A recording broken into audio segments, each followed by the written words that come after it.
화제가 된 사건, 사고 소식 짚어보는 아침의 이슈 시간입니다. 네, 조기현 변호사, 강전의 변호사 함께합니다. 안녕하세요. 안녕하세요. 그러니까 어제 윤 대통령 관저 인근에서 트랙터를 동원한 농민단체 집회가 열렸잖아요. 이 농민단체가 이틀 전에는 남태령고개 인근에서 경찰의 차벽에 막혀서 이동이 불가능했는데 네. 당시 상황이 어떤 겁니까? 네, 맞습니다. 지난 토요일 21일 오후 한 12시경이었었는데요. 전국 농민의 총연맹 전농이라고 합니다. 전봉준 투쟁단이 트랙터 30대, 화물차 50대를 가지고 윤석열 대통령의 퇴진 이런 것들을 요구를 하면서 서울로 진입을 하고 있었는데요. 서초구 남태령 부근에서 경찰의 차벽에 막히는 일이 생겼습니다. 네. 당시 경찰에서는 이 트랙터들이 최고 시속이 한 30km 정도밖에 되지 않기 때문에 이 서울로 진입을 했을 때 교통의 극심한 혼잡이 예상이 된다라고 하면서 제한 통고를 했었던 것이거든요. 그런데 이 투쟁단이 돌아가지 않고 그 자리에 있으면서 시위를 한 28시간 정도 계속하게 된 것입니다. 결과적으로는 어제 오후 4시경에 경찰과 협의를 해서 올라온 차들 중에서 트랙터 한 10대 정도만 대통령 관저 쪽으로 가는 것으로 협의가 되었고요. 그 과정에 있어서 시위대와 경찰 간의 충돌이 좀 있었습니다. 네. 그래서 시위대 2명이 공무집행 방해로 경찰에 연행되는 사건도 있었습니다. 네, 그런데 이제 차벽이 철거되는 그 과정에서 민주당 소속 의원들이 경찰과 농민단체를 설득하고 조율해서 이 차벽이 철거가 되면서 일부 트랙터가 서울로 진입할 수 있었던 건데 이걸 두고 민주당이 경찰이 또 민주당의 눈치를 너무 본 거 아니냐 이런 지적도 들어요. 그렇게 보이지 않습니다. 왜냐하면 이 차벽 차단 자체가 위법적인 집회 시 자유의 제한이거든요. 그러니까 원래 신고된 집회였고 이런 식의 이 행동 자체도 다 신고된 겁니다. 그러니까 우리나라 헌법 21조에는 집회 결사의 자유가 보장돼 있고 허가제로 운영하지 않는다고 명시하고 있습니다. 이 집회는 신고된 집회였고 이 남태령 진입 직전까지는 아무 문제 없이 경찰의 안내를 받으면서 들어오고 있었던 겁니다. 원래 행로대로 안내해서 들어왔다면 여기에서 막힐 이유도 없고 본 집회장까지 간 다음에 평화롭게 해산될 집회였는데 경찰이 막게 되면서 28시간의 대치가 시작된 거였고요. 이 상황을 방치할 경우에 오히려 상황이 악화될 것을 우려한 민주당 의원들이 가서 중재하고 협의하고 이 허가된 집회라는 신고된 집회, 합법적 집회라는 거를 설득을 해서 이 대치 상황을 풀어낸 거죠. 오히려 경찰이 이렇게 무리하게 막은 것 자체가 여전히 직무 정지된 대통령과 국민의 힘의 눈치를 보는 게 아니냐 이런 시각도 있을 수 있습니다. 네. 계속해서 비상계엄 수사 상황 알아보겠습니다.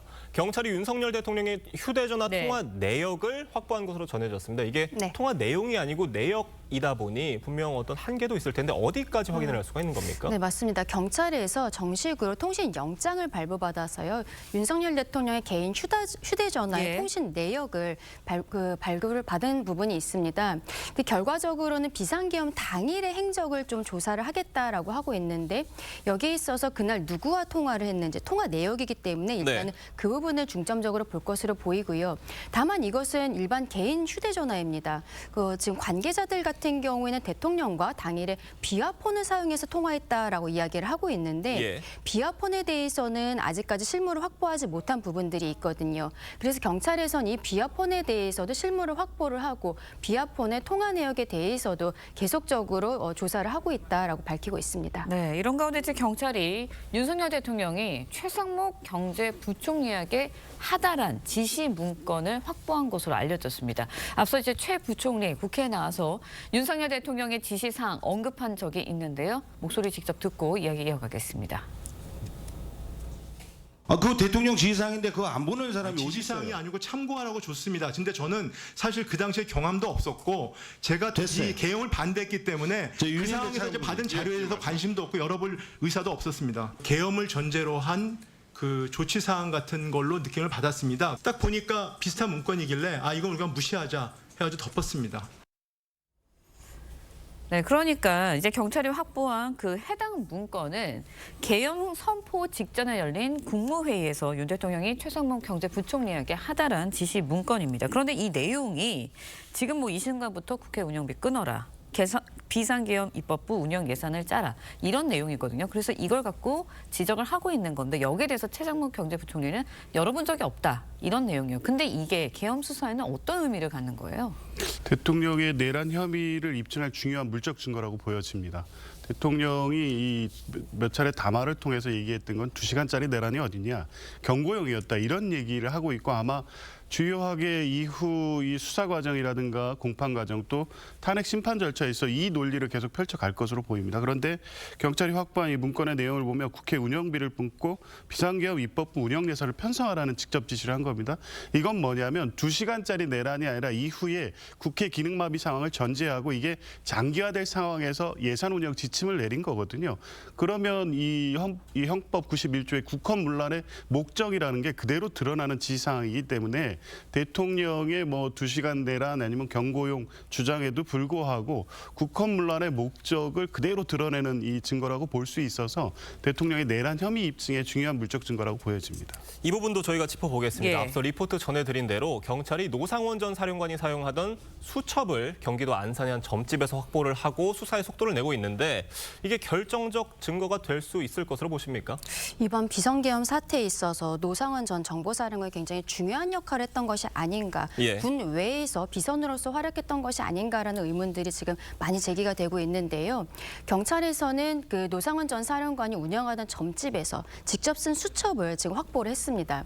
다만 경찰은 아직 이 수첩의 내용에 대해서 구체적으로 밝힐 수는 없다라고 이야기를 하고 있습니다만 언론에 보도가 된 바에 따르면은 이 목표 장소 이런 것들이 담겨 있다라고 알려지고 있거든요. 그런데 군부대 배치 계획 이런 것들이 구체적으로 써 있다기보다는 좀 추정되는 내용들로 있다고 합니다. 예. 그래서 이 추정되는 내용들에 대해서 노상원 전 사령관에게 이 내용이 어떤 것인지 구체적으로 캐묻고 있는 것으로 알려지고 있는데요. 그리고 또 노상원 전 사령관이 햄버거집에서 2차례 회동을 한 것으로 지금까지 알려졌는데 그 이외에도 혹시 다른 회동이 있었는지도 지금 조사하고 있다라고 합니다. 네, 이런 거지 지금 공수처가 어제 문상호 전 정보사령관을 구속 이후에 처음으로 소환을 했습니다. 앞서서 문 전 사령관 국회에 나와서 노상원 전 사령관 모른다고 했었는데요. 목소리 직접 들어보시겠습니다. 노상원 알아요, 몰라요? 잘 모릅니다. 예비역 소장 역사 41기 노상원 모른다고?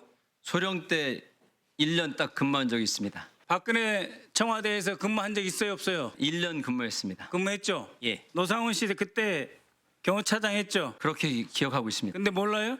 그리고 김용현 장관 소개해 준 사람이 노상원이죠? 그렇지 않습니다. 그래서 김용현하고 매우 잘 알죠? 저도 제가 장관님이랑 처음 햄버거집에서 노 전 사령관이랑 어떤 지시 받으셨는지 어떤 내용 논의하셨나요? 선건이 직원 납치 계획하셨습니까?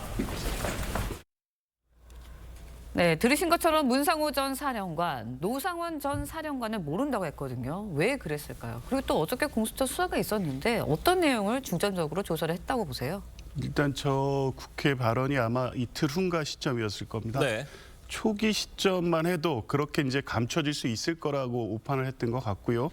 또 드러나서는 안 되는 핵심 인물이라는 게 확인되고 있는 거 아니겠습니까? 김용현 장관과 함께 이번 내란 사태 핵심 이제 공범입니다. 주요 임무 종사자 중에도 실질적으로 선관위 장악이라든가 북파공작원 동원 또 선관위 직원에 대한 소위 말하는 감금 납치를 통해서 대통령이 담화에서도 밝힌 바 있는 이 선관위의 부정선거 의혹 이 부분에 집중했고 그 역할이 이번 이 내란 사태의 핵심적인 부분이기 때문에 아마 문상호 또 노상원으로 이어지는 그러니까 노상원 문상호로 이어지는 이 정보사령부 라인이 실질적으로 이번 비상계엄 내란 사태의 핵심이고 대통령의 어떤 지시가 있었다면 이 라인을 통해서 내란을 정당화할 수 있는 어떤 지시가 이루어졌을 것으로 보이기 때문에 이 부분에 대해서 초기에 어떻게든 숨기려고 했던 것이고 그런데 이제 숨길 수 없다는 사실들이 밝혀지고 있는 단계인 것 같습니다. 네, 경찰 수사 상황 더 지켜봐야 될 것 같습니다. 두 분 말씀은 여기까지 듣도록 하겠습니다. 감사합니다.